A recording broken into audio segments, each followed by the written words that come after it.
Bonsoir à toutes et à tous. Bienvenue pour cette troisième rencontre de la revue Progressiste autour du cycle sur le climat qu'on a intitulé Urgence climatique, un défi scientifique, politique et social. Donc, nous avons le plaisir de recevoir ce soir François-Marie Bréon, qui est climatologue, ancien auteur du GIEC et auteur du livre Réchauffement climatique aux éditions Humaines Sciences. Et donc, du coup, cette rencontre sera autour du thème climat et transition énergétique en 10 questions. Donc, comme d'habitude, notre invité va inaugurer cette rencontre avec une intervention d'une quarantaine de minutes. Et ensuite, donc, nous allons lui poser des questions. Donc, surtout, n'hésitez pas à lui adresser directement en commentaire des questions. Nous aurons ensuite un échange avec lui à la fin. Bonsoir à tous. Donc, je vais partager mon écran. Tac, tac. Je suppose que ça marche comme ça. Je vois qu'ils hochent la tête, donc je suppose que c'est bon. Donc, bonsoir à tous. Donc, je suis effectivement François-Marie Bréon. Donc, professionnellement, je suis climatologue dans un laboratoire qui est en région parisienne, qui s'appelle le Laboratoire des sciences du climat et de l'environnement. Un laboratoire qui dépend de 3 tutelles, le CEA, le CNRS et l'Université de Versailles-Saint-Quentin. Donc moi, je suis climatologue depuis une trentaine d'années. Et comme ça a été dit tout à l'heure, mentionné, j'ai participé à la rédaction du 5e rapport du GIEC qui est sorti en 2013-2014. Je ne suis pas auteur du 6e rapport qui est en cours de rédaction et qui devrait sortir là au cours de cette année. Et pour finir de me présenter, je mentionne que je suis aussi président d'une association qui s'appelle l'AFIS, l'Association française pour l'information scientifique. C'est une association qui cherche à mettre un petit peu de faire la promotion de la méthode scientifique justement pour éclairer le débat public. Donc voilà, c'est une activité qui m'occupe aussi pas mal, mais je tiens à dire que ce soir, je ne m'exprime pas au nom de l'AFIS. Je vais vraiment parler d'une part à titre de mes activités professionnelles dans la première partie de mon exposé et puis vraiment à titre personnel dans la seconde partie. Alors pour commencer, on va beaucoup parler de changement climatique anthropique, le changement climatique qui est dû aux activités humaines, dont vous avez certainement déjà entendu parler. Mais avant de faire ça, je voudrais quand même rappeler que des changements climatiques naturels, il y en a eu dans le passé. Je pense que Gilles Ramstein vous en a déjà parlé lors de son intervention là, il y a un mois ou deux. Et pour illustrer ça, en fait, je vous montre à quoi ressemble la Terre aujourd'hui. C'est l'image de gauche. Donc, bien évidemment, c'est une image d'artiste où on a, par exemple, il n'y a pas de nuages. Donc, simplement, vous pouvez reconnaître les continents. Sur la gauche, vous avez l'Amérique du Nord. Sur la droite, vous avez l'Europe. En bas à droite, vous avez l'Afrique du Nord. Puis vous voyez un petit peu le Groenland, la grosse masse de glace qui est vers le haut de la Terre. Et puis vous voyez aussi la surface de banquise. La surface de la banquise, ça c'est une image à la fin de l'été où la surface est relativement réduite. Et maintenant, si vous regardez à droite, c'est donc la même chose, une image d'artiste, mais il y a 20 000 ans.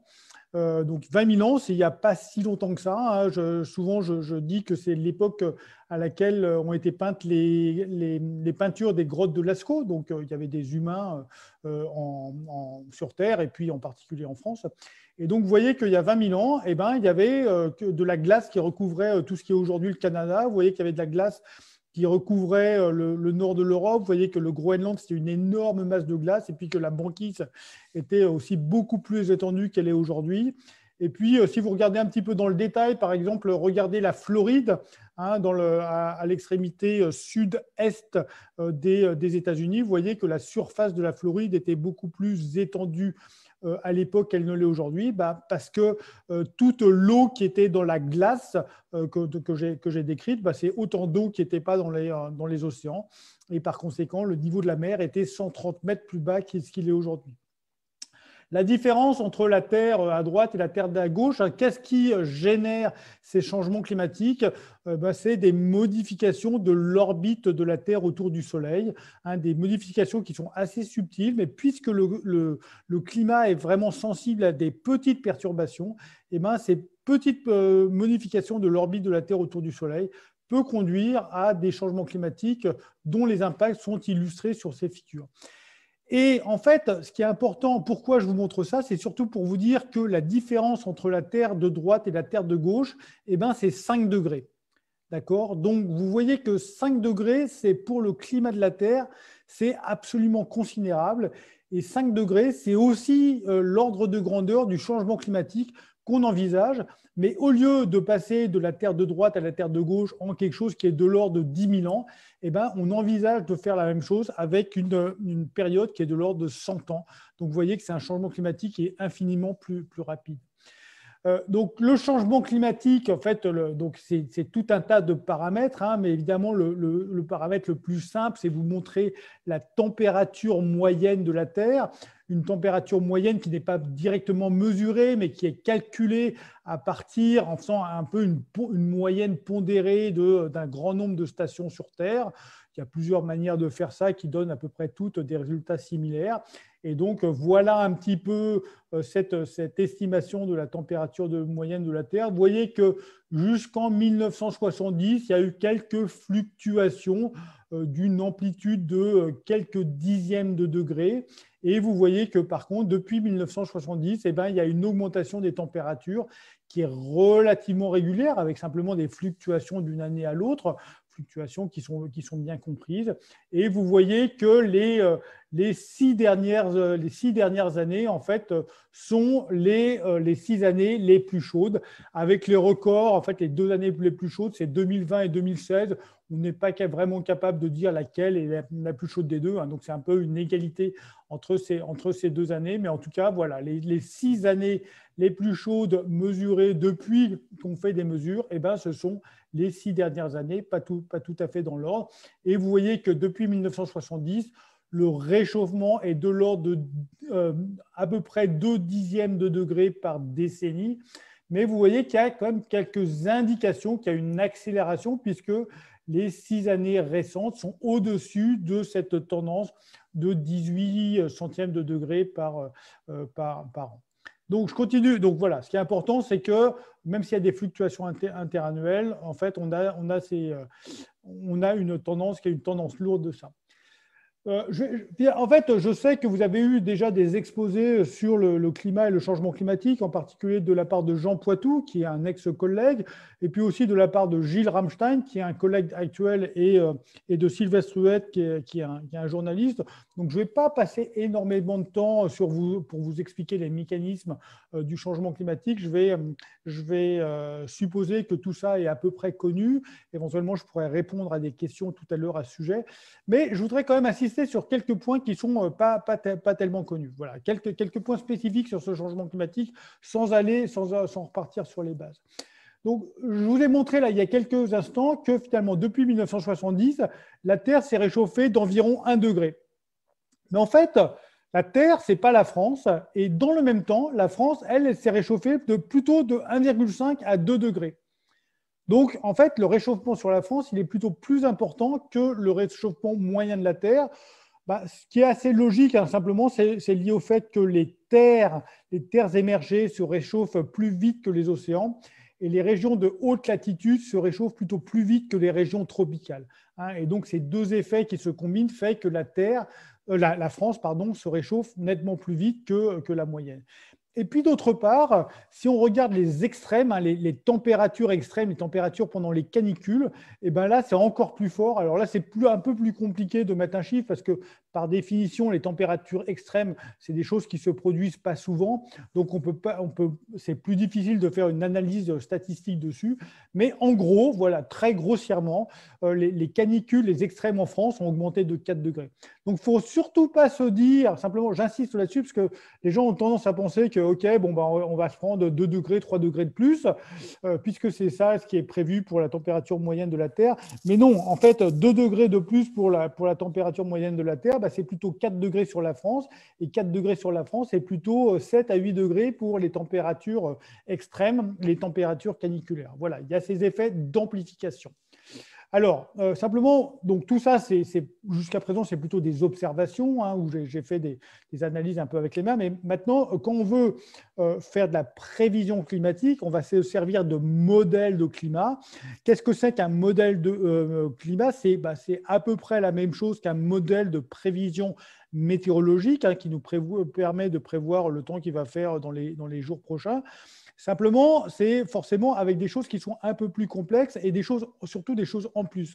Parce que quand vous faites une prévision météorologique pour dans 15 jours, bah, vous pouvez supposer que le Groenland il sera toujours à la même place, que la forêt de Fontainebleau elle sera toujours là et que les courants marins bah, ils seront à peu près comme ils sont aujourd'hui. Maintenant, si vous voulez faire une prévision climatique à l'échelle de 60 ans, bah, ces choses qui sont immuables à l'échelle de 15 jours ne le sont plus à l'échelle de 60 ans.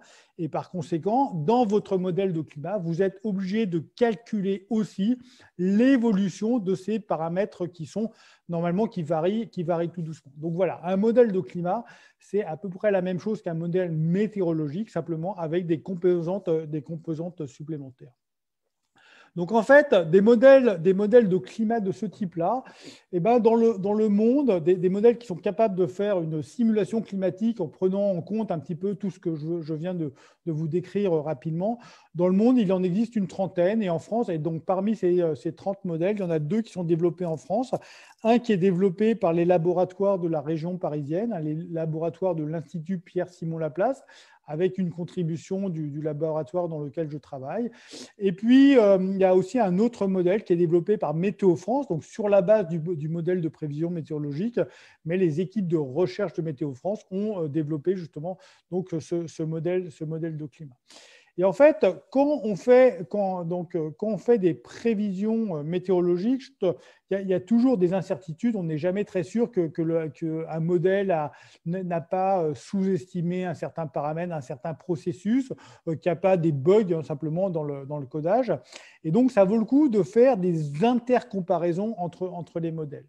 Et donc, justement, c'est dans le cadre de la préparation des rapports du GIEC, on va faire cette intercomparaison. Alors, qu'est-ce que ça veut dire faire cette intercomparaison? Bah, on va dire, OK, on va partir sur des scénarios d'évolution des gaz à effet de serre dans l'atmosphère et puis un certain nombre d'autres choses qui sont des choses fixées. Donc, vous voyez, c'est ce que je vous montre sur le graphique de gauche. Donc, on fait des scénarios de trajectoire de ces forçages climatiques. Au premier ordre, ce sont l'évolution des gaz à effet de serre. Donc, vous voyez que, par exemple, là, sont illustrées 4 trajectoires différentes. Une trajectoire qu'on peut considérer comme optimiste, le RCP 2.6, qui dit que la concentration de gaz à effet de serre va continuer à augmenter jusqu'en 2030, mais ensuite, on va très fortement réduire les émissions de dioxyde de carbone et autres gaz à effet de serre.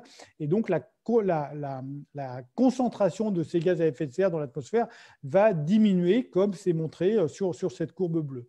Et puis, au contraire, on peut faire un scénario qui est extrême. Il y a d'ailleurs des gens qui disent que ce scénario il est complètement irréaliste, qui suppose qu'on va continuer à brûler tout le combustible fossile qui sont disponibles dans le sous-sol, et même de plus en plus vite.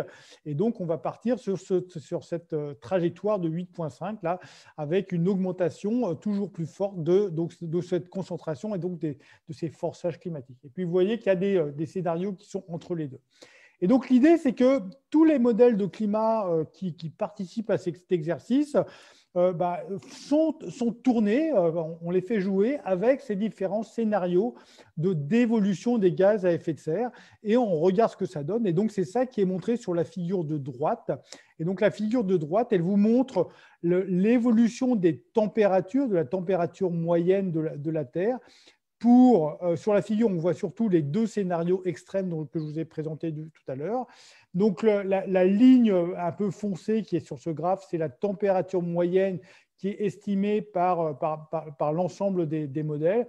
Et puis, en fait, la zone qui est grisée, la zone en couleur, eh ben, c'est la dispersion entre les différents modèles. Et donc, vous voyez que, en fait, les modèles disent tous que les 2 scénarios il y a une énorme différence, mais il y a quand même une incertitude. Vous voyez que Si vous me demandez, tiens, quelle sera la température moyenne de la Terre à la fin du 21e siècle, eh ben, d'une part, je ne peux pas vous répondre. D'une part, parce qu'il y a une incertitude sur quelles vont être les trajectoires d'évolution du dioxyde de carbone. Donc, est-ce qu'on va être plutôt sur une trajectoire bleue et sur une trajectoire rouge? Et puis, d'autre part, il y a quand même une incertitude sur les modèles de climat. Vous voyez que même pour une concentration donnée, il y a un modèle qui va dire que ça va se réchauffer encore de 1,5 degré. Et puis, il y a un autre modèle qui va dire non, non, ça va encore se réchauffer de 1,5 degré. Donc, il y a une incertitude qui est liée justement à notre capacité à correctement modéliser le climat. Donc, je vais y revenir dans un instant. En fait, l'incertitude dans ces modèles de climat, elle n'est pas tellement sur la prise en compte des gaz à effet de serre.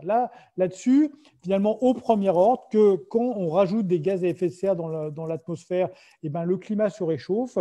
Tous les modèles de climat réagissent à peu près au premier ordre de la même manière. La difficulté, c'est qu'est-ce qui se passe une fois que le climat s'est réchauffé. Il y a d'autres choses qui vont changer dans l'atmosphère, dans les surfaces. Et ces différentes choses qui vont changer vont éventuellement augmenter le signal initial ou au contraire le réduire. Et donc, je vais vous donner quelques exemples. Le premier exemple, en fait, c'est de la rétroaction de la vapeur d'eau. Vous savez peut-être que la capacité de l'atmosphère à contenir de la vapeur d'eau dépend de sa température. C'est-à-dire qu'une atmosphère qui est chaude peut contenir beaucoup de vapeur d'eau, alors qu'une atmosphère qui est froide peut contenir assez peu de vapeur d'eau. C'est d'ailleurs pour ça que vous avez de la rosée en fait, au sol le matin. L'atmosphère s'est refroidie et donc elle a évacué le surplus de vapeur d'eau qu'elle contenait, qu'elle était plus capable de contenir. D'accord ? Donc voilà, parce qu'une atmosphère plus froide contient moins de vapeur d'eau. Alors, donc, maintenant, je reviens à mon changement climatique. Vous voyez que j'ai mon dessin ici. Là, les émissions de gaz à effet de serre conduisent à une augmentation de la concentration de dioxyde de carbone dans l'atmosphère. Donc, ça conduit à une augmentation des températures. Et puisqu'il y a une augmentation des températures, il va y avoir plus d'évaporation et donc plus de vapeur d'eau dans l'atmosphère, pour la raison physique que je vous ai donnée tout à l'heure. Mais vous savez peut-être que la vapeur d'eau est aussi un gaz à effet de serre. Par conséquent, puisqu'il y a plus de vapeur d'eau, vous allez avoir un effet de serre qui va être plus important.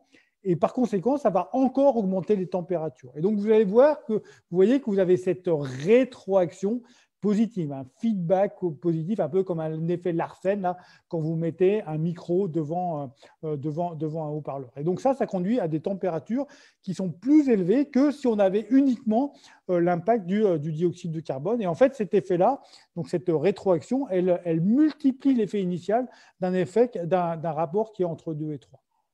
Donc ça, c'est bien connu. Tout ça, c'est bien dans les modèles de climat. Il y a une autre rétroaction qui est aussi facile à comprendre. C'est donc, vous imaginez bien que si vous augmentez les températures, ça va avoir tendance à faire fondre la neige. Disons qu'il va y avoir moins de neige au sol. C'est quelque chose qu'on observe déjà aujourd'hui. Et vous savez très certainement que la neige réfléchit les rayons du soleil. Nous, en physique, les physiciens, ils appellent ça l'effet d'albédo.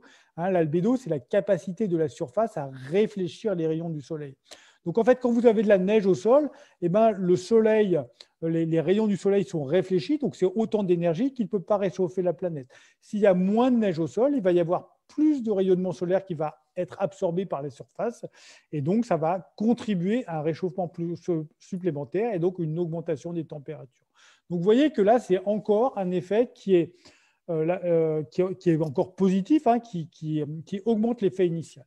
Maintenant, il y a un autre effet qui est beaucoup plus difficile à modéliser, c'est l'effet des nuages.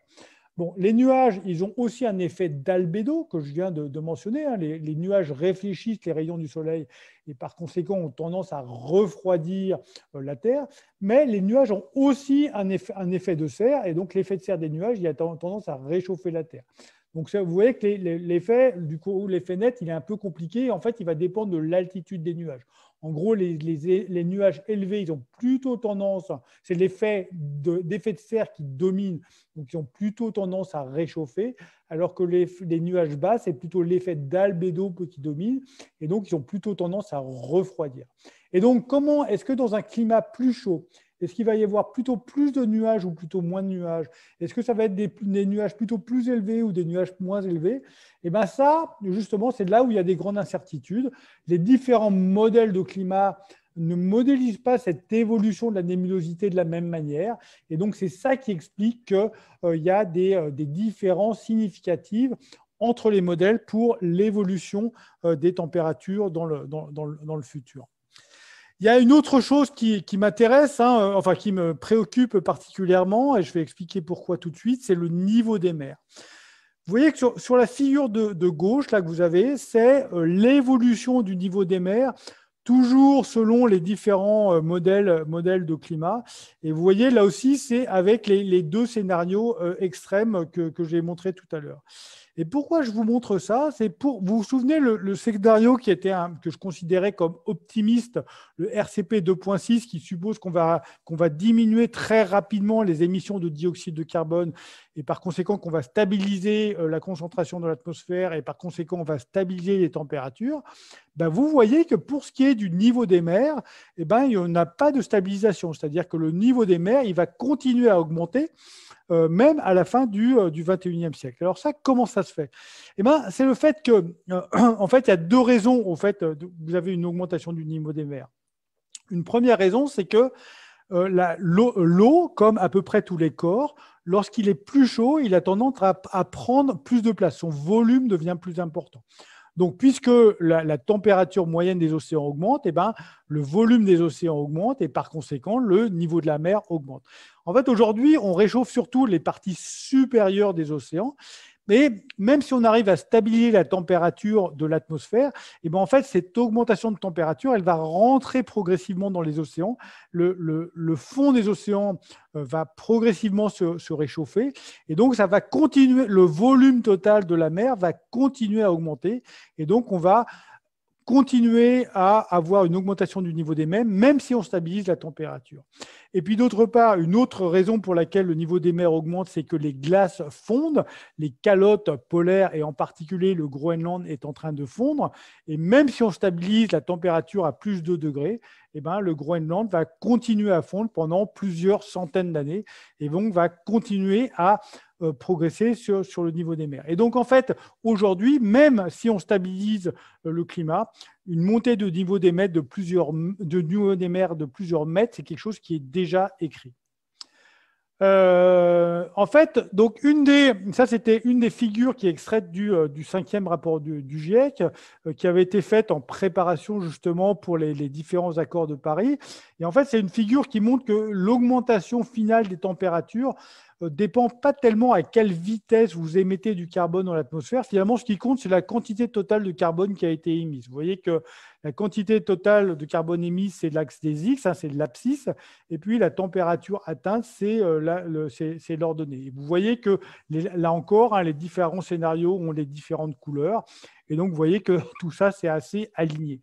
Et donc, si on dit qu'on veut stabiliser le climat à plus de 2 degrés et pas moins, eh bien, finalement, ça nous donne une quantité de carbone maximale qu'on peut émettre dans l'atmosphère. Et donc ça, c'est un petit peu à la base des accords du type des accords de Paris. Et c'est ça que je montre sur ce graphe. Là, c'est un graphe qui illustre finalement les accords, ce qu'on avait eu au moment des accords de Paris.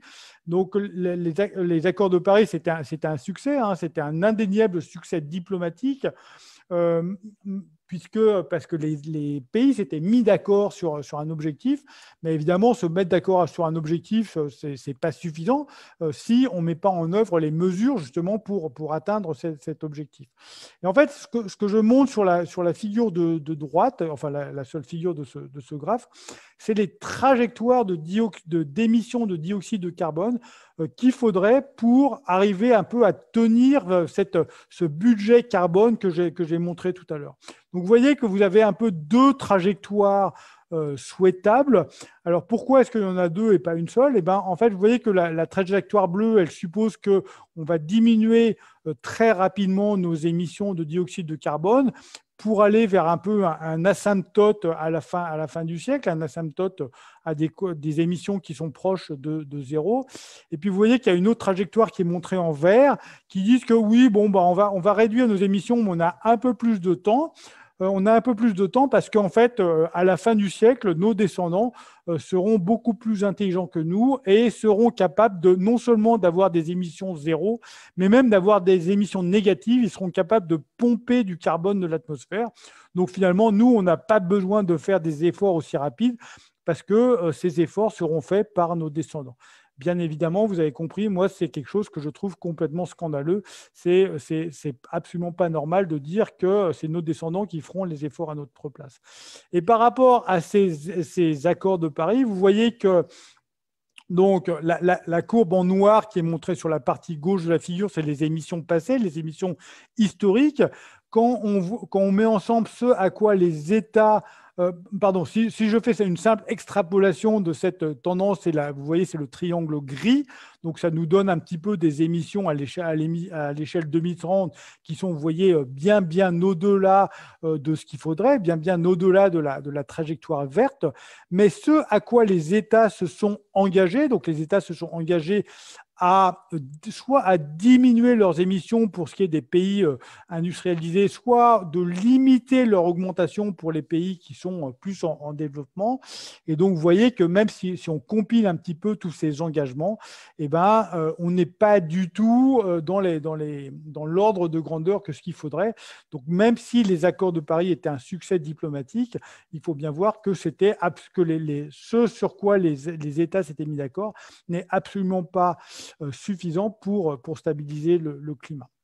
Alors, et par ailleurs, vous voyez que ce qu'il faudrait vraiment pour stabiliser le climat, ce sont des diminutions de nos émissions qui sont de 3 à 10% par an, qui est quelque chose qui s'est pratiquement jamais vu. Il n'y a pratiquement aucun exemple de diminution de cet ordre-là. Les seuls exemples qui concernent quelques pays, c'est au moment de la chute de l'Union soviétique, où il y a eu vraiment un collapse de la production industrielle dans ces pays-là.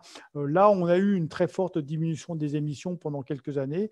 Et puis, de même, au moment où la France a mis en place son programme nucléaire dans les années 80, là aussi, on a eu une diminution des émissions de la France de plusieurs pourcents par an pendant quelques années. Mais vous voyez que c'est vraiment des cas très spécifiques et ça montre bien la difficulté qu'il va y avoir à diminuer ces émissions de cet ordre-là.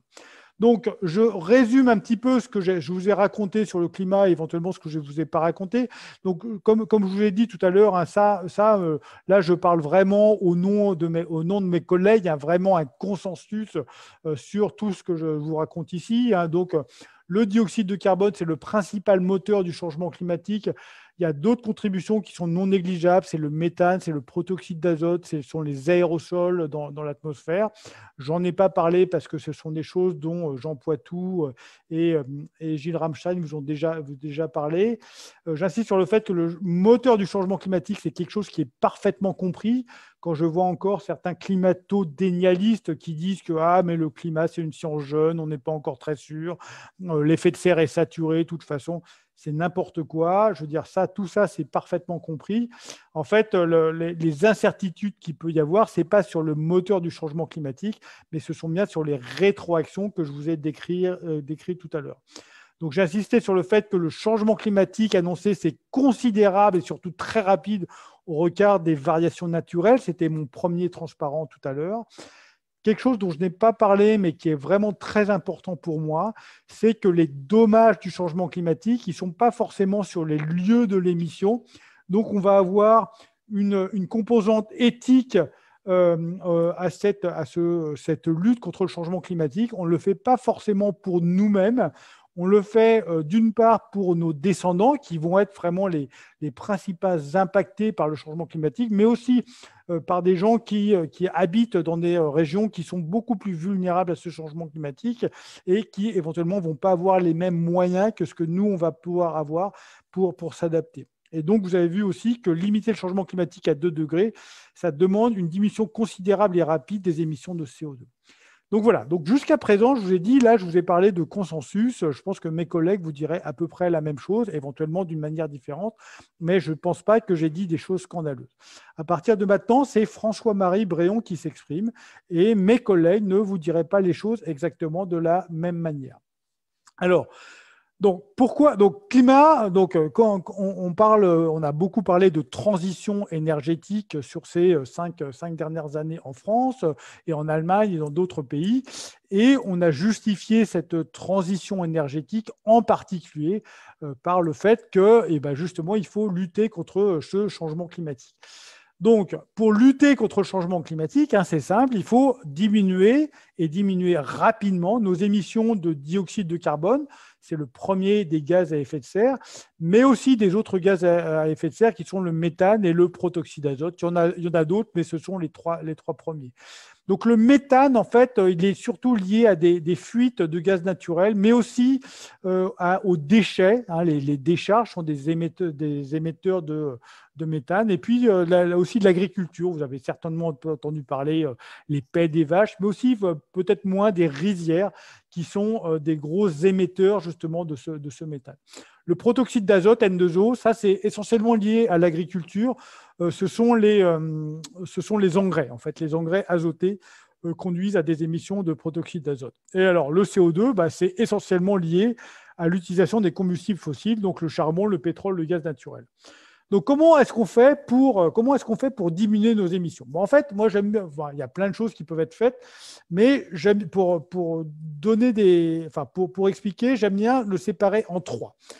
Donc, la première chose qu'on peut faire, c'est de la sobriété. Donc, la sobriété, ça veut dire avoir un impact sur notre niveau de vie. Donc, un impact, ça peut dire on va manger moins de viande, on peut avoir des logements qui font moins de mètres carrés, on peut faire moins de kilomètres en voiture, en avion et même en transport en commun. On peut acheter moins d'objets. On peut décider qu'on va utiliser moins d'eau chaude, donc par exemple en prenant des douches plutôt que des bains. Voilà. Donc tout ça, c'est des choses où on fait des efforts personnels pour modifier notre vie, pour avoir une vie plus sobre. Donc ça, c'est des choses qui ont un impact immédiat sur les émissions de dioxyde de carbone. Il y a une autre chose qu'on peut faire, c'est l'efficacité. L'efficacité, ça dit, je veux pas modifier mon niveau de vie, mais je vais me baser sur la technique pour finalement avoir une utilisation de cette énergie qui est plus efficace.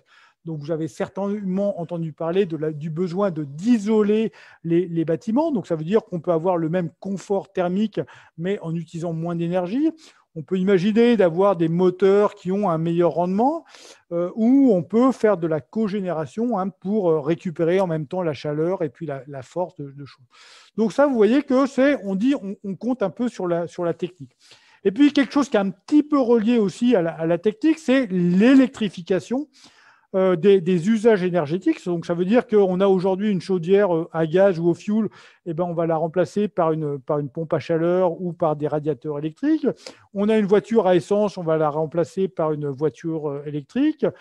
Mais évidemment, tout ça ne peut marcher à condition d'avoir une électricité qui est non carbonée. Hein, c'est-à-dire que l'électrification, ça va très bien, mais c'est un moyen qui est potentiellement très efficace, mais à condition que l'électricité est non carbonée. C'est-à-dire que si vous passez d'une voiture à essence à une voiture électrique, mais que votre électricité, vous la fabriquez en faisant brûler du charbon, à la fin, en fait, vous n'avez pas gagné grand-chose. Si par contre, vous avez une électricité qui vient essentiellement de l'hydraulique, comme en Norvège, et là, c'est très efficace de passer d'une voiture à essence à une voiture électrique. Donc, j'insiste là-dessus parce que souvent, les gens font le raisonnement, il faut lutter contre le changement climatique, donc il faut diminuer notre consommation d'énergie, donc il faut diminuer notre consommation d'électricité. Et pour moi, c'est là une erreur de raisonnement, c'est-à-dire que oui, très probablement, il est nécessaire de diminuer notre consommation d'énergie, mais il est nécessaire de diminuer notre consommation d'énergie fossile. Aujourd'hui, notre énergie est essentiellement fossile, donc diminuer notre consommation d'énergie fossile, ça va passer par une diminution de consommation totale d'énergie. Mais probablement, et ça c'est quelque chose à quoi je crois beaucoup, on va quand même aller vers plus d'électricité avec une électricité qui est non carbonée, et donc on va avoir une augmentation de notre consommation électrique. D'accord ? Donc les raisonnements qui disent qu'il faut aller vers une diminution de la consommation d'électricité, moi je n'y crois pas. Je crois vraiment que l'électricité, c'est un moyen efficace de diminuer nos émissions de dioxyde de carbone et autres gaz à effet de serre. Alors, quelque chose qui est assez parlant, je trouve, c'est ce graphe-là qui montre les émissions de dioxyde de carbone, donc en tonnes par personne. Vous voyez que le graphe, il est pour différents pays. Vous avez le monde à gauche, la moyenne mondiale à gauche, et puis après, vous avez les États-Unis, la Russie, la Chine, l'Europe, l'Allemagne et la France. La France est sur la partie droite de la figure. Mais en plus, vous voyez que c'est séparé par les différents secteurs d'émissions. Et donc, vous voyez qu'il y a l'électricité, fabrication d'électricité. Vous voyez, il y a l'industrie, le transport routier, les autres transports, le résidentiel et puis les autres tertiaires. Et donc, vous voyez qu'en moyenne mondiale, c'est la partie gauche de la figure, l'électricité, en fait, c'est 1,85. Vous voyez que l'électricité, dans le monde, c'est un peu plus d'un tiers des émissions de dioxyde de carbone. Donc, vous voyez déjà que si on arrivait à décarboner la production d'électricité dans le monde, on n'aurait pas entièrement résolu le problème du changement climatique, mais on aurait déjà fait une bonne part du chemin. Et vous voyez aussi que si vous comparez la France aux autres pays du monde, donc pour les différents secteurs, vous voyez que la seule chose que la France fait mieux que les autres, c'est justement l'électricité. Vous voyez que si vous comparez l'industrie à celle des autres pays, c'est le même ordre de grandeur, même si on est peut-être un petit peu plus faible, mais c'est essentiellement parce qu'il y a eu une désindustrialisation de la France. Vous voyez que pour les transports, on est dans tout à fait similaire aux autres pays comparables, plutôt plus important que la moyenne mondiale. Vous voyez que pour le résidentiel, on est aussi comparable ou supérieur aux autres. Donc, c'est vraiment... L'électricité, c'est la seule chose qu'on fait le mieux que les autres. Et quand on parle de transition énergétique en France, on a l'impression que la seule chose qu'il faut changer, c'est l'électricité. Donc pour moi, c'est une énorme erreur de raisonnement. Là où on est en train de taper sur l'électricité en disant qu'il faut faire une transition énergétique sur l'électricité, je crois au contraire que l'électricité, c'est la seule chose sur laquelle on fait bien en France et donc il faudrait mieux ne pas trop le toucher. Et au contraire, il faudrait se concentrer sur les autres secteurs qui, eux, sont beaucoup plus carbonés. Je vais passer ça parce que j'ai envie d'avancer là pour laisser du temps aux questions. Là aussi, je vais casser certaines idées reçues. Et donc là, je vous montre un graphe là, qui se concentre à nouveau sur l'électricité. Vous voyez que c'est un graphe qui vous montre la consommation d'électricité en noir sur 6 années. C'est une période entre 2012 et 2017. Je n'ai pas mis à jour ma figure ici. Et donc, vous voyez que finalement, on a un cycle annuel très important. Vous voyez que la consommation d'électricité est plus importante en hiver qu'en été. Simplement, c'est parce qu'en France, vous savez certainement qu'on a du chauffage électrique et donc qui conduit à une augmentation de la consommation qui est plus grande en hiver qu'en été. Ce n'est pas la seule chose. Bien évidemment, l'éclairage est plus important en hiver qu'en été. Et puis aussi, l'eau sanitaire. Il y a aussi des impacts sur l'eau sanitaire qui est plus forte. Donc, vous voyez ce cycle annuel très important. Et vous voyez aussi un cycle hebdomadaire. Vous voyez que la consommation, elle monte, elle descend, elle monte, elle descend, elle monte, elle descend. C'est simplement dû au fait que la consommation, elle est plus faible pendant le week-end qu'elle est de la semaine. Et donc, vous avez ces oscillations qui sont montrées sur la consommation, la courbe en noir. Maintenant, après, les courbes de couleur, ce sont les différents moyens de production. Et donc, en vert, vous avez la production nucléaire. Et donc, vous voyez quand même sur ce graphe que la production nucléaire, elle est quand même assez bien adaptée à la demande, c'est-à-dire qu'elle est plus importante pendant l'hiver que pendant l'été. Et même mieux que ça, vous voyez qu'elle s'ajuste. Vous voyez que le cycle hebdomadaire que je vous montrais tout à l'heure, on le retrouve aussi sur la production nucléaire, c'est-à-dire que pendant le week-end, la production nucléaire est ajustée pour être diminuée. Donc finalement, aussi bien le cycle annuel de la consommation que le cycle hebdomadaire de la consommation sont bien pris en compte par le nucléaire.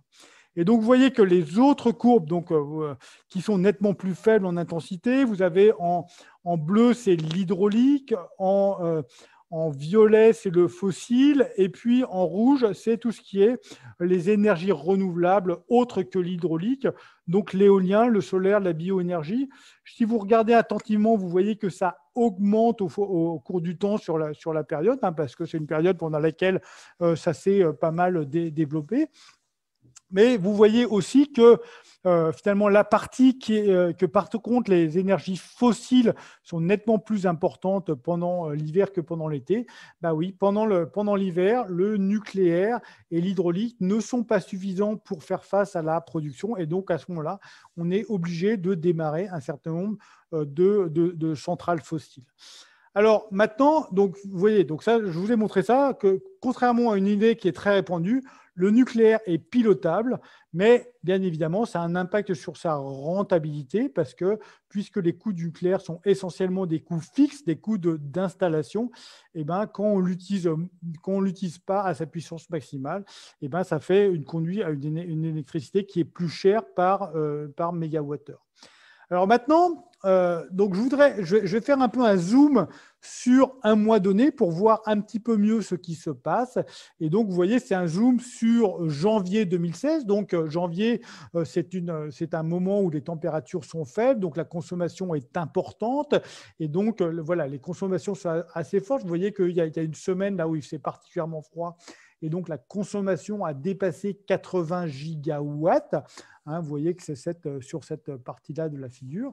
Et donc, là encore, vous voyez le nucléaire qui est en vert, hein, qui s'ajuste un petit peu, mais en fait qui diminue pendant la nuit. Hein. Vous voyez qu'il y a cette petite diminution pendant la nuit. Vous voyez qu'il y a ici, c'est les week-ends, donc il y a une plus forte diminution le week-end. Mais ensuite, pendant les périodes vraiment de très forte consommation, eh ben, le nucléaire est à fond ici. Et donc, vous voyez, là encore, hein, l'hydraulique qui, lui aussi, s'ajuste beaucoup au cycle journalier, au cycle quotidien, vraiment des variations très importantes de l'hydraulique pour faire face à la demande qui est maximale en milieu de journée, mais surtout à 19 heures le soir, et au contraire, plus faible pendant la nuit, donc il diminue pendant la nuit. Et donc, vous voyez, là, à nouveau, les énergies renouvelables, éoliennes et solaires sont montrées en rouge sur ma figure.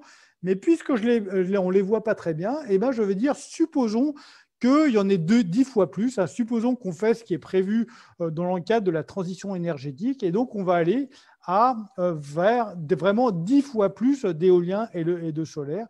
Et donc, vous voyez qu'on a ça. C'est-à-dire que d'une part, il y a un cycle journalier important parce que le solaire, il produit pendant la journée, mais évidemment pas la nuit. Et puis, d'autre part, il y a des très fortes fluctuations parce que parfois, il y a du vent et parfois, il n'y a pas de vent. Donc, vous voyez qu'il y a des périodes où tout se passe bien. Il y a beaucoup de vent et puis il y a du soleil. Donc, finalement, la production de l'éolien et le solaire est supérieure à la consommation. Donc, juste avec l'éolien et le solaire, on peut faire face justement à la demande d'énergie. Mais vous voyez aussi qu'il y a des périodes où, en fait, il y a très peu de vent, c'est nuageux. Donc, il y a très peu d'énergie solaire. Et donc, même en supposant qu'on a 10 fois plus d'éolien que ce qu'on avait en janvier 2016, et ben, même avec 10 fois plus, ça ne permet absolument pas de faire face à la demande. Donc, qu'est-ce qu'on fait dans ces cas-là? En fait, moi, c'est pour ça que je suis très réticent au développement des énergies renouvelables intermittentes en France. C'est parce que c'est du fait de leur intermittence. Et alors, il y a des gens qui disent que oui, mais il n'y a pas de problème. En fait, il y a toujours du vent quelque part. Et donc, on va pouvoir, il suffit d'avoir des lignes électriques qui vont de France en Allemagne, d'Allemagne en Pologne, de Pologne dans les autres pays voisins, en Autriche et compagnie. Mais en fait, non, là, c'est une carte qui vous montre l'intensité du vent sur l'Europe. Et vous voyez que c'est un cas particulier que je suis allé choisir. C'est du cherry picking, mais c'est pour montrer que non, il y a des jours, il y a des cas où le vent est extrêmement faible sur l'ensemble de l'Europe de l'Ouest. Et là, on a un cas où il y a effectivement du vent sur la Méditerranée, il y a effectivement du vent sur l'Atlantique, mais qui n'est pas rentré sur le continent. Et donc, même si on avait des éoliennes partout, ça pourrait pas suffire. Je vous montre aussi un cas qui est là, qui est très récent, hein, parce que c'était au début de l'année. Vous voyez que les dates sont indiquées. C'est le 9 janvier à 10 heures du soir, hein, parce que je travaillais sur ces questions-là. Et en fait, ça vous montre un petit peu la production électrique en France sur la partie gauche et en Allemagne sur la partie droite. Donc là encore, hein, je dis bien, je fais du cherry picking. C'est un cas qui est un peu extrême. C'est un cas qui arrive de temps en temps, mais même s'il n'arrive pas fréquemment. Simplement, ce que ça vous montre un peu, ce sont les puissances installées et les énergies effectivement produites. Vous voyez qu'en France, on a un parc nucléaire installé qui dépasse un petit peu 60 gigawatts. Donc, c'est-à-dire que si tous les réacteurs nucléaires étaient en fonctionnement au même moment, eh ben, on pourrait produire un peu plus de 60 gigawatts. Là, on suppose qu'on a encore Fessenheim. Malheureusement, on n'a plus Fessenheim, donc on a un peu plus de 60 gigawatts. Donc, à ce moment-là, on produisait 50 gigawatts. Un peu plus de 50 gigawatts d'énergie avec le nucléaire. Et vous voyez qu'en Allemagne, ce qui est montré ici, Wind, eh ben, vous avez un parc éolien qui est installé en Allemagne, qui est à peu près équivalent au parc nucléaire qui est installé en France. Mais ce jour-là, il n'y avait pas de vent. Et par conséquent, la production éolienne en Allemagne était extrêmement faible. 10 heures du soir, c'était la nuit, donc la production solaire était nulle. Ça, c'est au mois de janvier, de toute façon, à partir de 5 heures du soir, il n'y a plus de production solaire.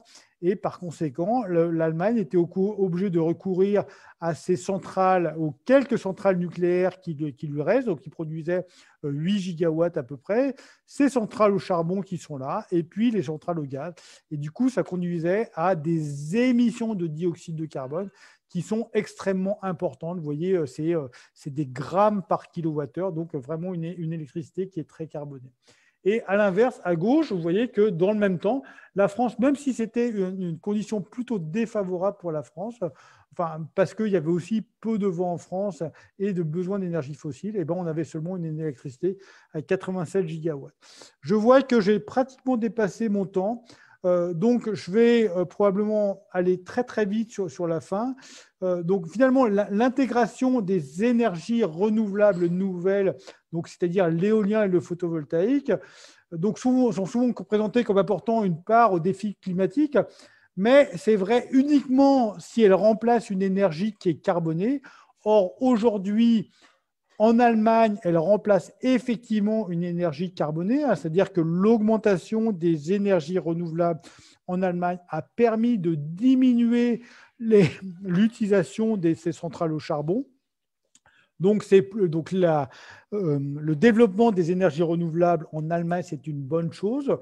Par contre, en France, s'il s'agit de remplacer des centrales nucléaires, eh ben, pour le climat, et le climat, c'est ce qui me préoccupe, eh ben, ça n'a aucun intérêt.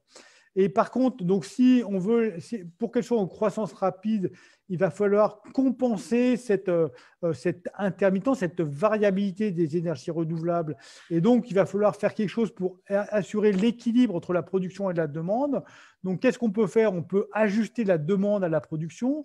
On peut imaginer de faire du stockage de très, très grande amplitude, soit avec des barrages, soit avec des batteries, soit avec un système qui s'appelle le Power to Gas to Power. On peut espérer sur le foisonnement, donc j'en ai un petit peu parlé. On peut aussi compter sur du backup, c'est-à-dire avoir des centrales au gaz pour les cas où il n'y a pas de vent. Mais chacune de ces solutions pose des difficultés. Chacune de ces solutions a un coût qui généralement n'est pas mis en avant. Et en pratique, d'après moi, tout ce coût est prohibitif, alors qu'aujourd'hui, on a une solution qui, en place, donne des bons résultats. Vous avez peut-être entendu parler de la récente étude entre RTE et l'Agence de l'énergie qui dit que finalement, un développement des énergies renouvelables est techniquement faisable. Donc, c'est effectivement peut-être techniquement faisable, mais à condition de lever des verrous techniques qui sont très forts, et le rapport en fait le dit très bien. Il y a des gens qui disent on a dit que c'était possible, mais non, le rapport il dit bien que ça sera extrêmement difficile et aussi que ça aura un coût très important. Donc là encore, moi, je ne pense pas que le jeu en vaille la chandelle, alors qu'on a déjà en France une énergie qui est décarbonée et alors qu'il y a une urgence, non pas à sortir du nucléaire, mais bien à diminuer nos émissions de dioxyde de carbone. C'est ça qui devrait être l'urgence climatique.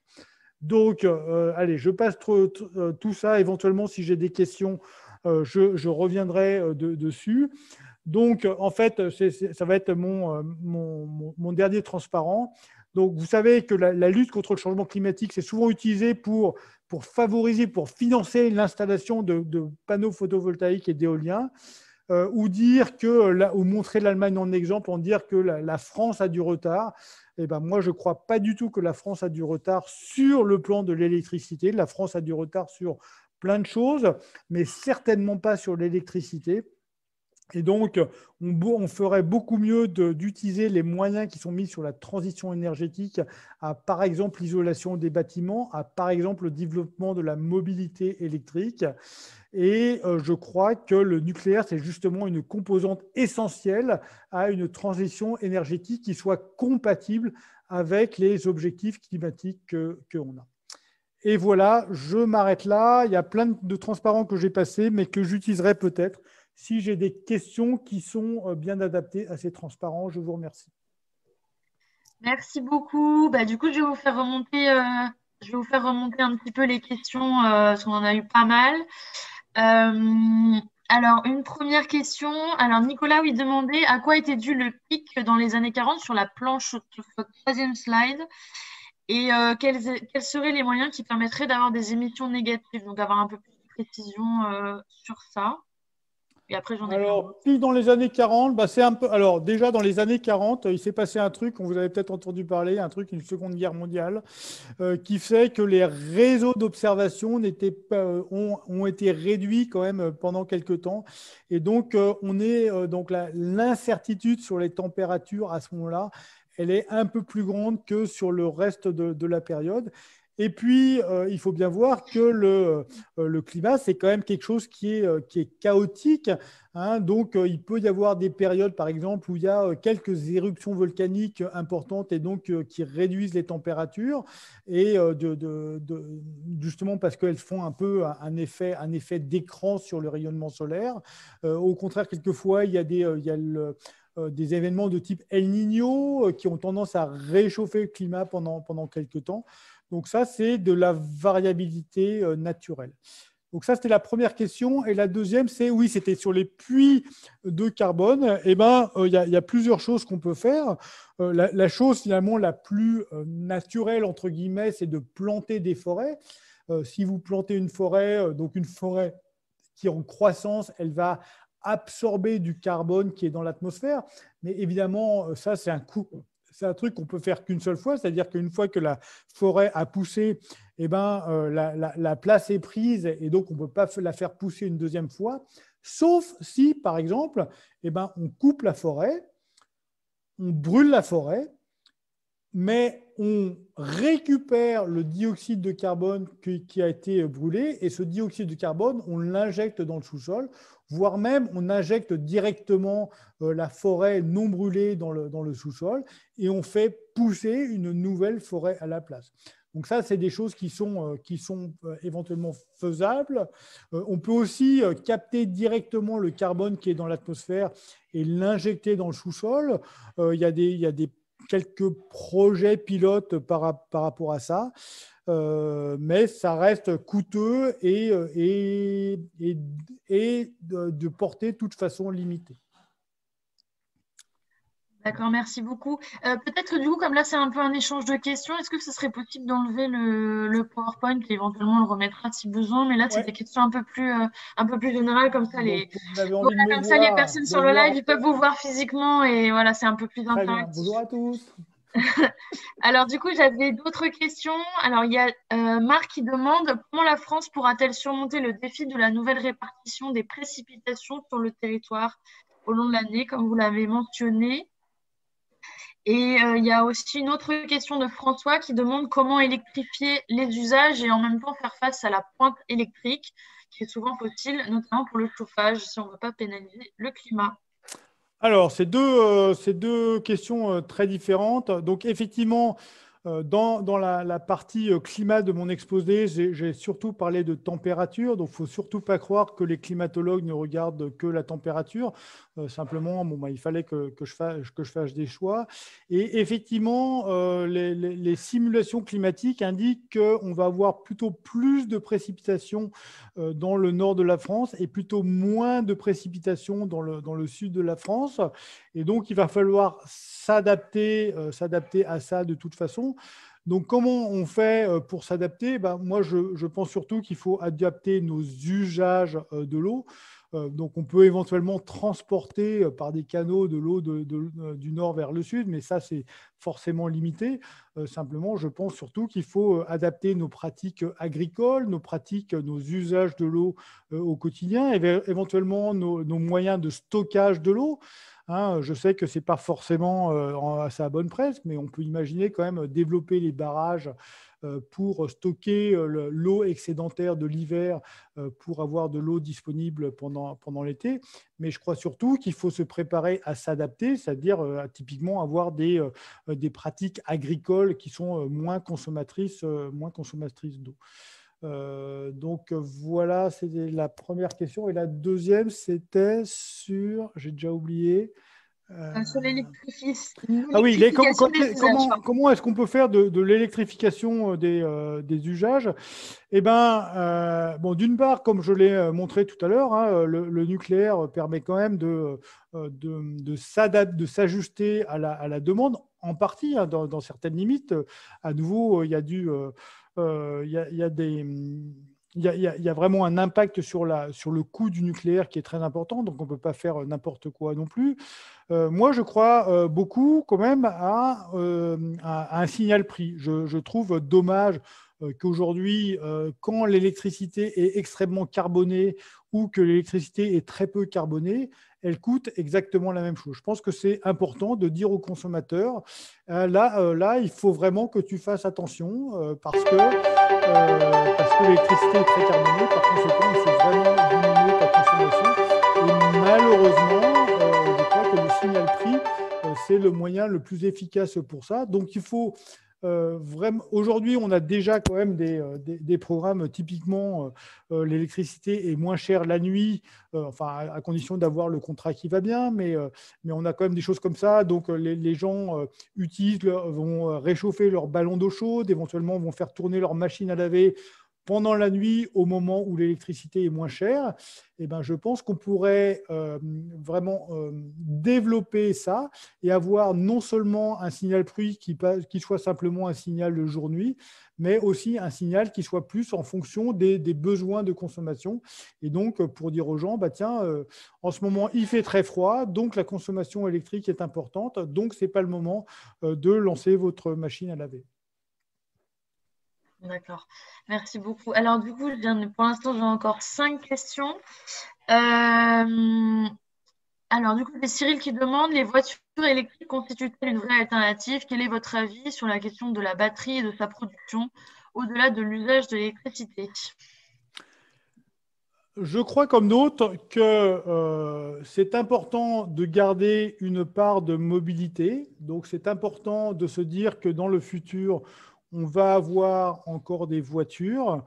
Maintenant, si on s'imagine qu'on va avoir le même type de mobilité qu'aujourd'hui, c'est-à-dire des voitures qui font 1,5 tonne et qui nous permettent de faire 500 km sans se poser de questions, il est évident que la voiture électrique ne permettra pas de répondre à cette demande. Donc, pour moi, pour ce qui est de la mobilité, il sera strictement nécessaire d'avoir une part de sobriété. Je vous ai fait la part tout à l'heure, c'est-à-dire d'avoir des voitures qui sont plus petites, d'avoir une diminution du nombre de kilomètres qu'on va faire en voiture, donc avoir des véhicules qui ont leur consommation d'énergie au kilomètre est fortement diminuée par ce qu'elle est aujourd'hui. Donc ça veut dire avoir des voitures qui sont plus petites, des voitures plus légères, faire moins de kilomètres, et d'autre part, passer des voitures à essence à des voitures électriques. Mais on n'ira pas à du transport électrique sans une part de sobriété là-dessus. Ouais, justement, c'est très bien que vous parliez de sobriété parce qu'il y a Christophe qui, justement, sur cette idée de sobriété nécessaire, qui demandait s'il ne fallait pas travailler un discours et des propositions qui aussi prennent en compte les inégalités de consommation qui peuvent être très fortes et qui sont aussi aggravées par la crise qu'on est en train de vivre actuellement. Alors, c'est une question complexe. Donc, j'espère avoir bien fait passer l'idée que je suis certain qu'il faudra aller vers la sobriété. Malheureusement, on voit bien que ce n'est pas forcément quelque chose que les gens veulent, hein. Les gens, la plupart des gens souhaitent pouvoir consommer plus, ou au moins souhaitent aller vers une meilleure répartition de la consommation, une meilleure répartition des richesses. Et donc, effectivement, je pense que c'est nécessaire. Mais malheureusement, je pense que ça veut dire de la sobriété à tous les niveaux de notre société. C'est-à-dire que même le smicard d'aujourd'hui en France va devoir, lui aussi, diminuer sa consommation si vraiment on veut vouloir respecter les accords de Paris. Ensuite, je suis tout à fait favorable à ce que l'État mette en place les conditions nécessaires pour que le smicard fasse un petit effort et celui qui a un niveau de vie nettement plus important, dont je fais partie, fasse beaucoup plus d'efforts que le smicard. Donc effectivement, il faut aussi aller vers une plus grande égalité, mais il ne faut surtout pas se dire que la solution au changement climatique, c'est une augmentation du niveau de vie des smicards et une diminution du niveau de vie de ceux qui sont plus favorisés. Ça va vers une diminution, vers une sobriété de l'ensemble des gens de la société. Et sinon, il y avait une autre question, alors qui est un peu aussi qui est un peu du même ordre, mais dans le sens disons, méthodologique du terme. Puis il y a Jean-Christophe qui demande pourquoi est-ce qu'on ne prend pas en compte dans le CO2 produit par la France, en fait, ce qui est produit ailleurs pour notre consommation. Je suis désolé de ne pas l'avoir fait ici. Vous avez bien vu que j'ai manqué de temps. Je pense qu'il aurait fallu que je parle pendant 2 heures. Et la question est parfaitement pertinente. Ce qui compte pour le climat, ce ne sont pas les émissions du français qui sont sur le territoire national, ce sont bien les émissions de l'ensemble des objets qui sont consommés par le français, par le français moyen. Et effectivement, une grosse part, pratiquement la moitié de l'empreinte carbone du français, en fait, ce sont des émissions qui sont ailleurs que sur le territoire national. Et je suis bien d'accord qu'il faut aussi les prendre en compte.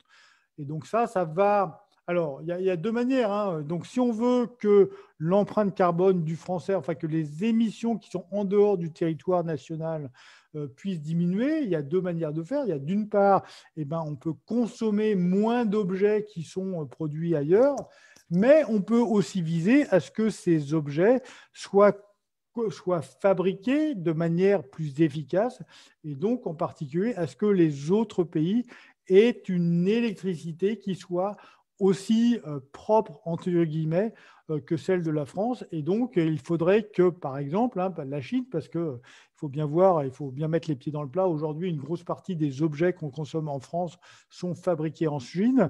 Et donc, il est fortement souhaitable que la Chine diminue fortement son empreinte carbone, enfin, en tout cas, les émissions de carbone associées à la fabrication des objets, et donc ait aussi une électricité qui soit non carbonée. Donc, il est vraiment urgent que la Chine sorte du charbon et développe les énergies renouvelables et le nucléaire. Merci beaucoup. Et du coup, peut-être une dernière question qui est là un peu plus technique au sens un peu plus industriel. Il y a Guillaume qui demande quel est votre avis sur l'innovation promise tant du côté des énergies renouvelables, le stockage, outils de flexibilité, que du côté du nucléaire avec les SMR par exemple. Ma position là-dessus, c'est qu'il faut continuer à faire de la recherche sur ces différents sujets. Je veux dire, même si on développait à fond le nucléaire, comme je voulais suggérer ce soir, on aura besoin de stockage. Ce besoin de stockage, il est encore plus fort si on développe des énergies renouvelables du fait de l'intermittence. Donc, de toute façon, ce sera nécessaire de développer des capacités de stockage. Donc, on peut espérer que de très gros progrès soient faits sur ces aspects-là. Simplement, moi, ma position, c'est que tant qu'on n'est pas sûr d'avoir ces moyens de stockage, il n'est pas prudent de développer ces moyens intermittents. Donc, si effectivement on invente si on démontre que ces moyens de stockage sont efficaces, pas chers, ne demandent pas trop de matériaux, alors tout ce que je vous ai dit ce soir pourra devenir nul et non avenu, et donc on peut parfaitement développer plus de renouvelables, bon, avec quand même des questions sur les surfaces nécessaires, sur les matériaux nécessaires, des choses comme ça, mais on pourra quand même l'envisager. Donc oui, la techno, j'espère bien que la techno va pouvoir nous aider. Mais tant que ce n'est pas une certitude, ça serait dangereux de se dire la techno va arriver, donc partons sur ces solutions-là. Il y a eu une question, enfin vous avez évoqué la question des petits réacteurs nucléaires.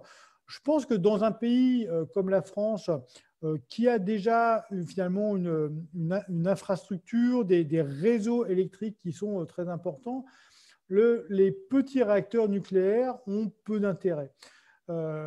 Par contre, ça peut avoir un intérêt dans les pays qui n'ont pas le même réseau électrique aussi performant qu'en France. Typiquement, si on a une centrale au charbon qui fait 600 mégawatts, eh ben, on va aller mettre un petit réacteur nucléaire, enfin, je devrais dire plutôt 300. Là où il y a une centrale thermique de 300 mégawatts, une centrale au gaz ou une centrale au charbon, eh ben, on peut la remplacer pratiquement sans faire autre chose par une centrale, par un petit réacteur nucléaire de 300 mégawatts. Ces réacteurs, aujourd'hui, n'existent pas. Sur le marché, ce sont surtout des gros réacteurs qui sont développés, mais il y a pas mal de startups qui se mettent sur ces créneaux-là. Donc, ça me paraît crédible et donc, ça me paraît utile. Donc, comme je vous l'ai dit, pas forcément tellement pour la France, mais plutôt pour décarboner d'autres pays qui n'ont pas le même type de réseau électrique que celui qu'on a en France. Du coup, peut-être laisser la parole à Pépino, parce que tu avais sûrement préparé aussi des questions, je pense, pour la revue. Vas-y, Pépino. Merci, merci. Oui, donc, pour aller un peu dans le sens des questions qui viennent d'être évoquées, il y a un fort investissement au niveau européen et puis même ailleurs sur l'hydrogène. Alors, l'hydrogène qui pourrait servir à différents problèmes, mais en particulier, on pense pour le stockage. Qu'en pensez-vous? Alors, effectivement, en France, il y a un plan hydrogène.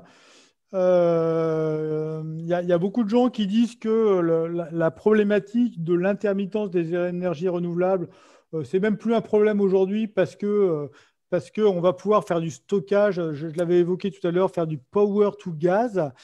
Alors, l'hydrogène, en fait, c'est qu'une première étape, parce qu'effectivement, on peut utiliser l'électricité pour fabriquer de l'hydrogène. Ça, c'est quelque chose qui est relativement bien connu, qui est relativement mature. Mais l'hydrogène a pas mal de problèmes, c'est-à-dire que ça se stocke très mal. C'est corrosif, donc il ne faut pas s'arrêter. En fait, il faut pas s'arrêter à l'hydrogène. Et généralement, les plans qui parlent d'hydrogène disent plutôt qu'on va ensuite le stocker sous forme de méthane. C'est-à-dire que d'abord, on fabrique de l'hydrogène et ensuite, avec l'hydrogène, donc il y a quelques cas où on peut utiliser l'hydrogène directement, en particulier dans l'industrie. Typiquement, aujourd'hui, on utilise du carbone dans les hauts fourneaux. Eh ben, on pourrait, au lieu d'utiliser du carbone dans les hauts fourneaux qui conduit à des émissions de dioxyde de carbone, on pourrait utiliser de l'hydrogène à la place. Donc voilà une utilisation directe de l'hydrogène. Mais sinon, il faut aller vers le méthane. Et c'est cette partie-là qui est un peu moins mature. Mais voilà, ça fait partie des solutions de stockage qu'on évoquait il y a quelques minutes. sur lequel il y a des choses qui existent. Il y a des pilotes, il y a beaucoup de recherches qui est faite. Il faut continuer à faire cette recherche-là. Pour moi, aujourd'hui, ce n'est pas encore démontré. En particulier, les questions de l'efficacité, c'est-à-dire que si vous mettez 1 kWh en entrée, combien de kWh vous récupérez en sortie? Enfin, ça sera forcément inférieur à 1, mais la question, est-ce que ça sera 0,1 ou est-ce que ça sera 0,5? Si c'est 0,5, c'est vraiment bien. On se dit, OK, c'est pas hyper efficace, mais puisqu'on va réussir à fabriquer de l'électricité presque gratuitement, si on n'en récupère que la moitié à la fin, c'est quand même pas mal.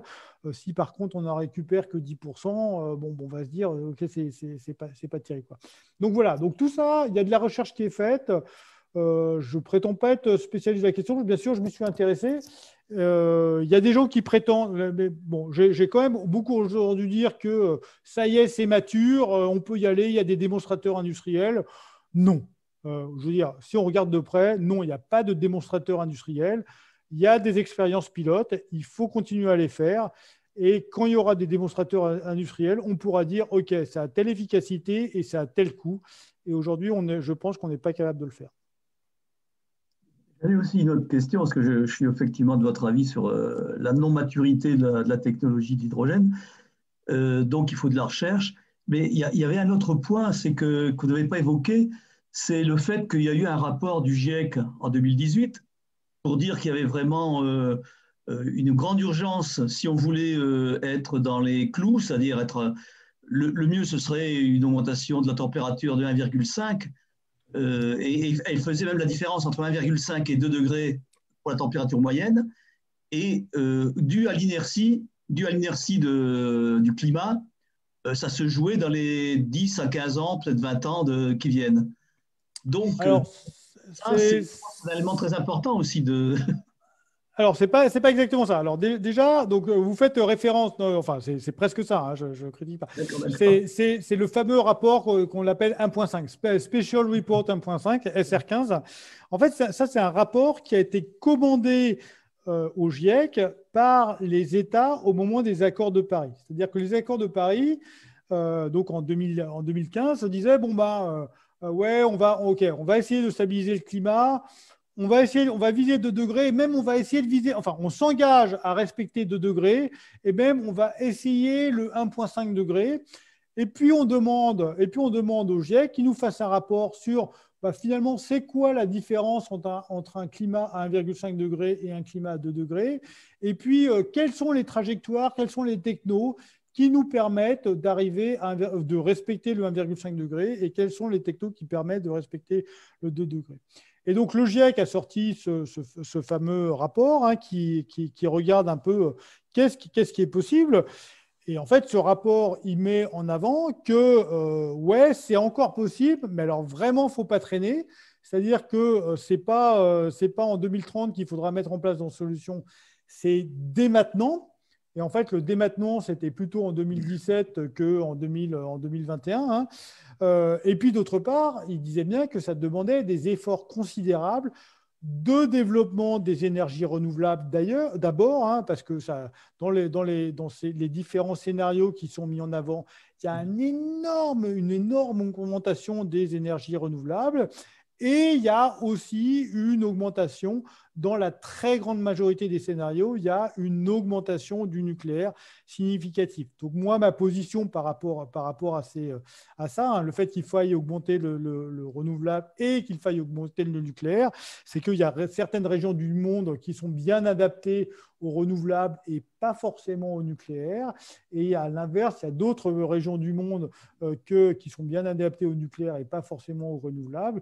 Et donc, il ne faut pas s'imaginer que parce que le GIEC a dit facteur 4 ou facteur 10 sur le renouvelable et facteur 2 sur le nucléaire, que ça veut dire que tous les pays du monde doivent faire facteur 2 sur le nucléaire et facteur 10 sur le renouvelable.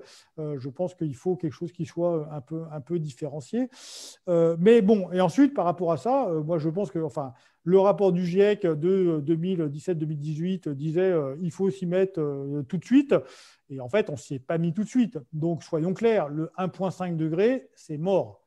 Et le 2 degrés, c'est presque mort, à moins de faire des efforts, mais qui sont totalement considérables, qui sont techniquement possibles, hein. C'est comme le 100% énergie renouvelable. Le rapport de RTE, il dit que c'est techniquement possible. Mais après, quand vous regardez un petit peu à quelles conditions c'est techniquement possible, ça paraît très, très, très difficile. Et donc, pour moi, le 2 degrés, respecter le 2 degrés de réchauffement, on est un petit peu dans le même cadre. On ne peut pas dire que c'est impossible, c'est techniquement possible, mais ça demande des efforts. On ne voit pas comment on va réussir à les mettre en place, quoi. Assez vite, quoi, suffisamment vite. Ouais, c'est bien l'opinion. Peut-être une dernière question, alors parce que vous avez participé donc aux travaux du GIEC, au rapport donc de 2013-2014. Pouvez-vous nous en dire un peu plus sur le GIEC qui n'est pas toujours bien connu? Alors, je peux dire effectivement quelques mots parce que comme vous venez de le dire très bien, les gens souvent ne comprennent pas très bien ce que c'est que le GIEC. C'est-à-dire qu'on entend souvent les chercheurs du GIEC, on entend parler des modèles du GIEC voilà, la recherche du GIEC. Alors, soyons clairs, le GIEC ne fait pas de recherche. Le travail du GIEC, c'est de faire une synthèse des recherches qui sont faites par ailleurs. Donc, typiquement, moi, je vous ai dit que j'avais été sélectionné pour être auteur du 5e rapport du GIEC. Donc, déjà, qu'est-ce que ça voulait dire être auteur? En fait, ça ne veut pas dire que j'étais payé par le GIEC, hein. Je n'ai pas reçu un centime, du GIEC. Simplement, mon employeur qui m'a accordé, m'a dit, je suis d'accord que tu passes une partie de ton temps de travail sur les missions du GIEC. Donc déjà, typiquement, là, pendant 3 ans, j'avais 25% de mon temps de travail qui était consacré à faire cette synthèse. Et ensuite, donc, le travail était réparti par chapitre. Donc, dans le rapport du GIEC, il y avait une 14 chapitres, je crois. Et sur chaque chapitre, on était une quinzaine où on se répartissait le travail. Donc, moi, je travaillais sur le chapitre sur les forçages climatiques. Donc, c'est-à-dire sur quels sont les éléments qui perturbent le climat. Donc, c'est-à-dire que c'était essayer de mettre un chiffre en face de la perturbation d'effets de serre apportée par ces gaz à effet de serre, essayer de mettre un chiffre sur la perturbation apportée par les aérosols, les petites particules qui sont en suspension dans l'atmosphère, et puis essayer de mettre un chiffre en face de la perturbation naturelle, des modifications du soleil, des modifications des aérosols. Donc, dans ce groupe-là, moi, j'avais aussi là une thématique qui était surtout sur l'impact du changement d'occupation des sols. Qu'est-ce qui se passe quand on coupe une forêt, quand on met un champ à la place? Donc, moi, mon travail, c'était d'aller lire un petit peu tous les articles scientifiques qui avaient été publiés sur cette question, et puis d'écrire que ce sur quoi tout le monde était d'accord, ou à peu près d'accord, ce sur quoi il y avait éventuellement des désaccords, ce sur quoi on manquait d'informations. Et donc, on mettait dans le rapport, et ben voilà, quelles sont les choses dont on est quasiment certain. Quasiment certain, ça veut dire que tous les articles scientifiques disent la même chose sur le sujet. Ce sur quoi il y a un peu plus d'incertitude, c'est-à-dire qu'il y a différents éléments qui ne disent pas la même chose. Et puis éventuellement, ce sur quoi il y a vraiment des désaccords, c'est-à-dire qu'il y a, quand on fait une étude d'une certaine manière, on obtient un résultat. Quand on fait une étude d'une autre manière, on a des résultats qui sont incohérents. Si par exemple les climats du passé nous disent une chose et puis que les modèles du climat nous disent autre chose, eh ben, on va le dire. Du coup, on a une grande incertitude. Voilà. Du coup, on met tout ça dans un rapport, un rapport qui fait entre 500 et 1000 pages, un rapport qui est assez compliqué à lire. C'est plutôt quelque chose qui est de niveau, qui est très bien pour les étudiants de master. Typiquement, c'est un niveau de master. Donc, ce n'est pas du tout quelque chose qu'on peut mettre entre toutes les mains. Et puis, par contre, on écrit aussi dans un deuxième temps ce qu'on appelle un résumé pour les décideurs. Donc, c'est vraiment un truc, là, pour le coup, qui fait une 30aine de pages et qui, là, est du niveau terminal scientifique. Voilà. Donc, c'est à peu près ça. Donc, bien sûr, il faut quand même avoir quelques compétences pour le lire, hein, mais quand même, des gens quelqu'un qui a une formation de niveau de baccalauréat, plutôt baccalauréat scientifique, normalement est capable de lire ce rapport, de le comprendre. Et donc, ça, c'est fait entre 20 et 30 pages. En plus, c'est traduit dans un certain nombre de langues. Donc, typiquement, le résumé pour les décideurs du 5e rapport, il est disponible en français, il est disponible sur le GIEC. Voilà, donc j'insiste sur le fait que être auteur, d'une part, être auteur du GIEC, c'est pas être membre du GIEC, c'est pas être payé par le GIEC, hein, c'est simplement être détaché pendant un certain temps pour faire ça. Et ce n'est pas faire de la recherche, c'est de faire simplement une synthèse de l'ensemble des travaux qui ont été faits par d'autres. Merci beaucoup parce qu'effectivement, moi je trouve que c'est vraiment quelque chose d'admirable de faire cette synthèse tous les 5-6 ans parce qu'on n'a pas toujours le temps de lire tous les articles qui paraissent. Moi-même scientifique, je vois tout l'intérêt qu'il peut y avoir à ce genre de travail et surtout quand c'est fait sous l'égide d'un organisme qui fonctionne comme il fonctionne. Et donc, je trouve vraiment ça… je vais me permettre de rebondir un petit peu et vous savez, tout à l'heure, j'ai commencé par mon intervention en parlant de ma position à l'AFIS, hein, de président à l'association pour l'Association française pour l'information scientifique. Hein. J'encourage tout le monde à aller regarder le site web, un peu le genre de choses qu'on fait. Donc c'est exactement ça. On essaye de mettre de la science dans le débat public. Et parfois, c'est compliqué pour les gens de savoir que disent vraiment les scientifiques sur les sujets donnés. Donc je dirais que sur le climat, eh ben, les choses sont claires. C'est-à-dire, si vous voulez savoir ce que dit la science sur le climat, eh ben, vous avez le rapport du GIEC. Le rapport du GIEC, c'est vraiment qu'est-ce qu'est le consensus scientifique sur ce sujet-là. Maintenant, moi, j'ai d'autres sujets qui m'intéressent. Et par exemple, j'aimerais bien savoir un peu plus quel est l'impact des pesticides sur la santé. Et l'impact des pesticides sur la santé, si vous essayez de vous documenter, c'est compliqué, hein, parce que sur Internet, vous lisez tout et n'importe quoi. Et je n'ai pas l'équivalent du GIEC pour dire, bah, tiens, le consensus scientifique, c'est celui-là. Bon, il y a un peu des embryons de choses. Hein. Il y a quand même des agences sanitaires qui disent des choses, donc on peut aller voir. Mais il y a pas cette synthèse internationale qui fait le consensus. Donc moi, j'aimerais bien qu'il y ait un GIEC sur les pesticides, un GIEC sur l'impact des ondes électromagnétiques sur la santé, un GIEC de la biodiversité. Ça, celui-là, il existe presque déjà. Ouais. Celui-là, c'est l'IPBES. Donc celui-là, il existe. Mais vous voyez qu'il y a un certain nombre de sujets sur lesquels ça serait vraiment bien pour le débat public, pour qu'on arrête de dire tout et n'importe quoi, sur lequel on puisse vraiment faire référence. Effectivement, sur le GIEC, enfin, sur le climat, je pense qu'aujourd'hui, tout le monde accepte que, OK, il y a cette synthèse du GIEC, il y a quelques personnes qui critiquent, mais ce sont vraiment des exceptions. L'immense majorité des gens ont accepté le consensus du GIEC. Il nous faut la même chose sur d'autres sujets. L'AFIS, tout à l'heure, dont j'ai parlé, dont je continue à parler, on essaye de faire ce travail-là. Mais, je veux dire, on ne prétend pas du tout avoir le même, à pouvoir arriver jusqu'au même consensus. Il est tout à fait possible qu'on fasse des erreurs, on a probablement notre propre biais, mais on essaye d'aller vers ça. C'est-à-dire qu'on essaye d'aller chercher où est le consensus sur les différents sujets. On essaye de dire, voilà, bah nous, d'après nous, on interroge les experts, on essaye de faire ça. Mais ça serait beaucoup mieux s'il y avait l'instance internationale, l'instance onusienne pour faire ça. Parfait. Bon, eh bien, je vous remercie encore. Et puis, avant d'arrêter notre séance, je vais donner quelques éléments d'information. Donc, d'abord et avant tout, je voulais remercier Thomas, Fanny, Kevin et Marc qui rendent possible ce genre d'émission et qui rendent possible la discussion. Ça, c'est vraiment un point important. Et pour la suite de notre programme, nous avons prévu le jeudi 11 mars Céline Guivarch, donc, qui est membre du Haut Conseil pour le climat, qui est aussi chercheuse au CIRED, donc qui est un organisme qui dépend en particulier de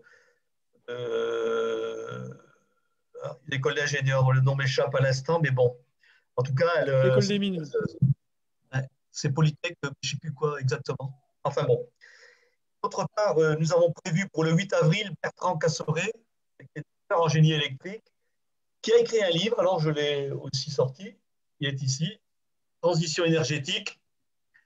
Et donc, c'est Vérité qui dérange, et ça va un peu dans le sens de ce que vous avez présenté aujourd'hui. Et donc, il est aussi maître de conférence à l'université d'Artois, voilà, dans le nord de la France. Voilà, donc ça, c'est nos prochains rendez-vous. Et donc, merci à tous ceux qui ont suivi et qui ont participé à ce débat. À très bientôt. Au revoir. Merci à toutes et tous. Juste, je rajoute que vous pourrez regarder évidemment en replay sur la page de Progressistes sur Facebook le débat évidemment et la discussion. Et évidemment, elle sera aussi sur notre chaîne YouTube. Donc, vous pourrez la revoir et la partager à vos proches, aux collègues, etc. pour continuer ces discussions. Voilà, merci à toutes et tous et bonne soirée.